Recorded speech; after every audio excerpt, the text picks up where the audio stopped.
Hi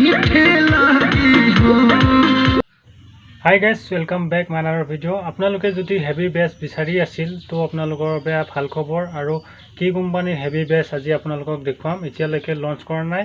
কোম্পানীটো হৈছে আপোনাৰ আহুজা, সবৰে ফেভৰেট। তো মডেলটো হৈছে আপোনাৰ আহুজাৰ SWX 3100। তো আপোনালোকে ভিডিওটো লাষ্টলৈকে চাই থাকক। ইয়াৰ প্ৰাইচ আৰু সম্পূৰ্ণ ডিটেইলছ ওয়াট কিমান থাকিব আপোনালোকক জনাম। আৰু যদি আপোনালোকে চেনেলটো নতুনকৈ আহিছে সাবস্ক্ৰাইব কৰি যাব, লগতে লাইক কৰি দিব আৰু কমেন্ট কৰি জনাব ক'ৰ পৰা চাই আছে। আৰু সম্পূৰ্ণ ভিডিওটো আপোনালোকে এতিয়া চাও আহক। তো ফাইনালি গাইস আপোনালোকে দেখা পাই আছে হেভি বেছ আহুজাৰ সবচাই 3100 SWX 3100 ইফালে 6000 ওয়াট লিখা আছে। এটো প্ৰগ্ৰামিং পাৱাৰ 6000 আৰু RMS 3000 ওয়াটত আহে আৰু 1500 ওয়াটৰ দুটা স্পিকাৰ থাকে। ইয়াৰ ইম্পিডেন্স হৈছে আপোনাৰ 8 ohms। তো আপোনালোকে দেখা পাই আছে RMS ইয়াৰ 3000 ওয়াট থাকে আৰু আপোনালোকে স্পিকাৰটো চাই লওক কেনেকুৱা।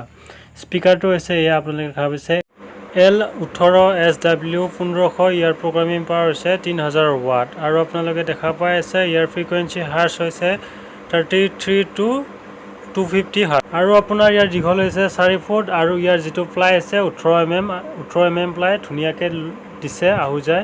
তো ইয়াৰ সিঙ্গেল মডেল এটাও আছে যেটো নেকি SWX 1510। এই আপোনালোকে দেখা পাই আছে SWX 1510। ইয়াতো আপোনাৰ 1500 ওয়াট স্পিকাৰ আছে আৰু ইটো হৰ্ন লোডেড কেবিনেট হয়। তো আপোনালোকে দেখা পাই আছে আৰু ইয়াতো সেম স্পিকাৰ ইউজ কৰা আছে আৰু হৰ্ন লোডেড হোৱাৰ বাবে আপোনালোকে বহুত ভাইব্ৰেচন পাব। ইয়াৰ মেগনেটো ইমান ধুনিয়া। তো গাইস আপোনালোকে যদি হেভি বেছ লম বুলি ভাবি আছে সোনকালে আহি আছে তো আপোনালোকে পাই যাব।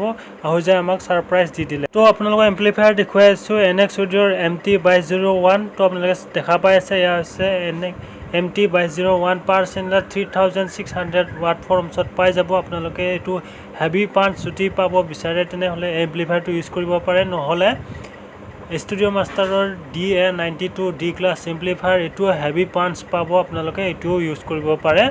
নহলে যদি বিচাৰে এই এম্প্লিফায়াৰটোত 21 ইঞ্চি বেছো ইউজ কৰিব পাৰে।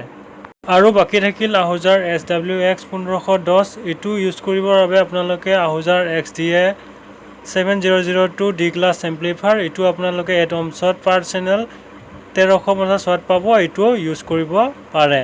আৰু এনেকুৱা ধৰণৰ ভিডিও চাই যদি আপোনালোকে কমেন্ট কৰি জনাব। Thank U.